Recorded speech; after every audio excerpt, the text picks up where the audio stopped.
Well, it's been a little while since we did a how to improve a faction video, so let's go ahead and do another one. We've already discussed Norska and Skaven in the past, so there's Chaotic and Skaven corruption down, so let's take a look at the third corruption choice with the vampire counts. So get comfy, grab a nice big old glass of blood, and let's get right into it. Wow.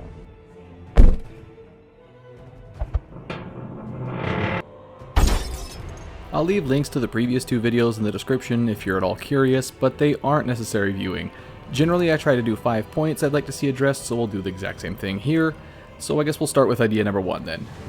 Vampire corruption should be a lot more complex. I brought this up in other videos, but corruption as it exists in the games is an incredibly boring mechanic.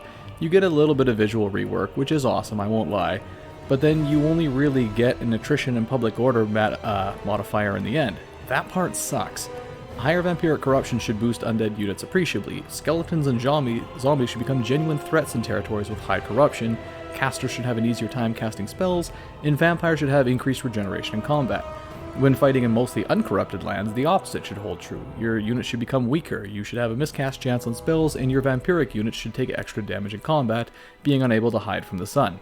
A sliding scale on such a system would take corruption from something irrelevant that you just simply deal with while playing to a massive tactical consideration. Blitzing into uncorrupted land and assuming you're going to destroy the enemy could have you smacked down in short order. However, once you've successfully corrupted an area, uprooting you from that location is going to be an extremely difficult proposition unless the enemy is smart enough to take away your taint from the lands first, and finding out when to do that can be just as important as what to do and where. This would likely slow down the campaign slightly at first, but in the late game this would actually prevent you from having to backtrack so often and trying to maintain control of your territories, and that would hold true of both the vampire counts as well as their enemies. So our next point is a massive one, and it's one I would have loved to have left to the end of the video, but it needs to get done now as several other points will rely on it later. The Bloodlines mechanic. Much like how I said Norska's central mechanic is antithetical to their established lore, so too is the Bloodlines mechanic. There's not really much to save here, but I do have some ideas about what we could do so it isn't completely wasted. First things first, we're going to divide any factions into a specific bloodline. So Sylvania and the Von Karsteins would both combine into a Von Karstein lineup. Von Karsteins would have access, of course, to Von Karstein Vampire Lords, but would lose access to the generic Vampire Lords and Strigoi Ghoulklings. For any characters that aren't vampires, such as Helman Gorst and Heinrich Himmler, they'll only have access to generic Master Necromancers and maybe generic Vampire Lords by default. Put down your pitchforks, I do have a solution to these issues coming later in the video.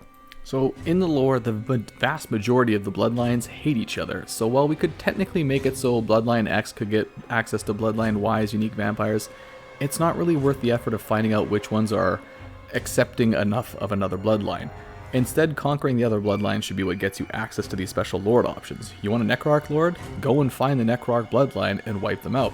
And just in case an AI beats you to the punch in killing them, a special monument could also be built at any of their original homelands that grants access to that bloodline-specific lords, for the collectionists among us. The same could also extend out to our Necromancer factions as well, letting them recruit bloodline lords by conquering that bloodline themselves, though personally I'd actually prefer that they didn't have access to vampire lords at all, simply because it makes them just a little bit more unique. You might wonder why all this effort on bloodlines even matters. I myself have pointed out on numerous occasions that there's really only one bloodline in the game anyways, that being the Von Karsteins. And that's because we know we have to get more bloodlines down the line. We are missing so many named characters from the vampire counts, and almost all of them are from other bloodlines. And much like what I said with the Skaven, separating them out from one another could add some incredible replayability into their faction. Imagine if Strigoi had access to unique ghoul units compared to other clans, or if the Necrarchs could use mutants and patchwork men, or if the Blood Dragons could have special units of their esteemed order, all in addition to unique campaign mechanics and objectives. Imagine unique lord options for certain bloodlines, and this isn't even accounting for the Necromancer-led factions or perhaps even minor bloodlines. The possibilities in doing this are nothing short of extraordinary. But I'm not completely done with bloodlines either. At the moment, Vampire Lords are the flat-out superior pick to Master Necromancers. There's basically no reason to ever pick the latter. The former is almost as good of a magical support unit, but utterly trounces the latter in melee. I would propose keeping the Blood Kiss mechanic, but requiring it for any Vampire Lord hire, while slowing down the speed at which they're earned.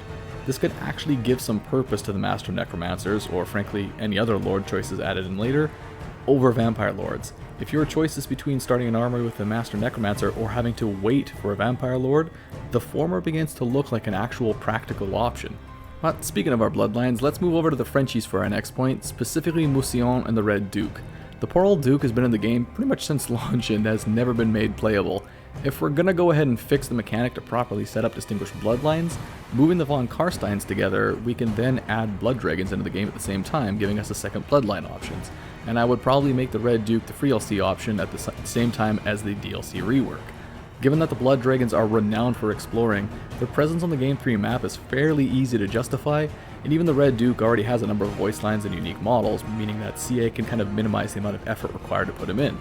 Later on, the Necrarch, Strigoi, and Lamia would be pretty obvious additions, and if CA really wants to go for some deep cuts, the Jade Bloods and Carrion Children could both slot on the Game 3 map flawlessly.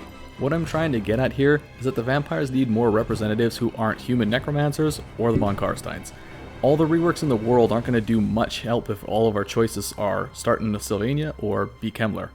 Give us Bretonnian positions, give us some Far East positions, put us in the Badlands, put the vampires everywhere so there's new experiences for them. Unfortunately, CA will need to be a bit more creative than just chucking in more bloodlines, as the Strigoi and Necrarchs have a position that is distinctly not in the third map. The aforementioned bloodlines, or minor bloodlines I should say, do solve the issue of where, but I'm fairly certain that if CA puts in the Jade Bloods and Carrion Children before they resolve the remaining major bloodlines, the community will likely riot over that. Our last point, however, is a bit of a continuation from our previous one, that being unique objectives. At the moment, the Counts are one of the Game 1 races that really only have access to the unrewarding Mortal Empires win conditions, unlike the vastly improved systems we got in Game 2 for the Empire and Greenskins. Despite the Vampire Counts being my favorite Game 1 race, I've never bothered beating a campaign with them, simply because by the time I've hit turn 100 or so, I've pretty much seen all that there is to see, and I've grown bored with just painting the map in order to win. Unique win conditions for each bloodline would go a long way here. The Strigoi would be reclaiming their ancient honor, the Necrarchs could be studying the secrets of magic and immortality, the von Karsteins could be aiming to become the leaders of both the living and dead, and so on and so forth. Having an objective to aim for beyond the simple take over this many territories would give the vampires a huge reason to be used again, but there is a way bigger option that would help out every vampiric faction and could even help prop up the Vampire Coast and Tomb King playthroughs as well, Nagash. Now I've seen a few different suggestions about how to implement him, and while I don't claim to be the most important voice in this debate by any stretch of the imagination, I'll still explain my position here. First off, I'll cover my concern about Nagash, which is his power. On the tabletop, Nagash was always a powerhouse. Even when he was at his weakest, with GW even describing him as a pale shadow of his former self, he was still the single most powerful in both the Vampire Count and Tomb King rosters. He was a better melee combatant than dedicated melee lords, a better caster than dedicated caster lords, and a better army booster than dedicated support lords. And that was even before the 8th edition and End Times, where he went from gratuitously powerful to practically unassailable. In the End Times, he became a better caster than even Lord Croak, a better melee combatant than almost anyone else, and could essentially replace fallen forces faster than the enemy could logically kill them. Now, in case you think this is just an example of the tabletop being lore inaccurate, do remember that even while recovering in the lore, Nagash basically soloed the entire Tomb King's combined forces, killed several strong named characters just by looking at them, and even managed to consume a god. Needless to say, a direct legendary lord pick would need to do something woefully inaccurate in order to put him in the game. Either he starts off way weaker than he's supposed to be, or if he's accurate to how he's supposed to be, we can kiss any semblance of balance goodbye here. So either we weaken him to begin with, which is still inaccurate at the tabletop and lore, but then if we make his late game weak, that's also going to be inaccurate there as well, because he should be the single most powerful entity in the game, which would make the single player frustratingly imbalanced with him at the head of an army. Instead, I propose a different solution. I would make Nagash the target of the campaigns for the von Karsteins, Arkin the Black, Luther Harkin, Silastro Direfin, and Count Noctilus. A long campaign would involve locating Nagash, collecting what's required to resurrect him, and then doing so. After resurrection, Nagash would become a legendary lord, but still weakened compared to what he could be, with the objective of achieving semi-godhood by retrieving his books and completing a ritual after. For every other faction, there would be a side objective to prevent his resurrection, or failing that, prevent his ascension to godhood. This would make the races interact more. The Tomb Kings would naturally find themselves getting into conflicts to secure the books of Nagash, while the followers of Nagash would be seeking the same things. The Skaven's Fellblade could be a threat that would need to be extinguished, forcing conflicts there, and the forces of chaos would need to be eradicated before they could destroy the world that Nagash needs. In general, I think Game 3 needs more unique objectives, and I think this would be one great way to accomplish such an objective for many factions all at the same time. Similarly, for the player, this would allow them access to Nagash without completely ignoring what his lore says about his strength. But anyways, that's it for this video. So did you like the suggestions? Did some of them not fit in your eyes? Did you have a better suggestion to tweak out for some of them? Let me know down below. I am fully expecting the Wood Elves DLC to get announced this week, possibly the same day that this video goes out, so I'll keep an eye out for that, but in the meantime I want to thank you so much for watching, and I'll see you all next time.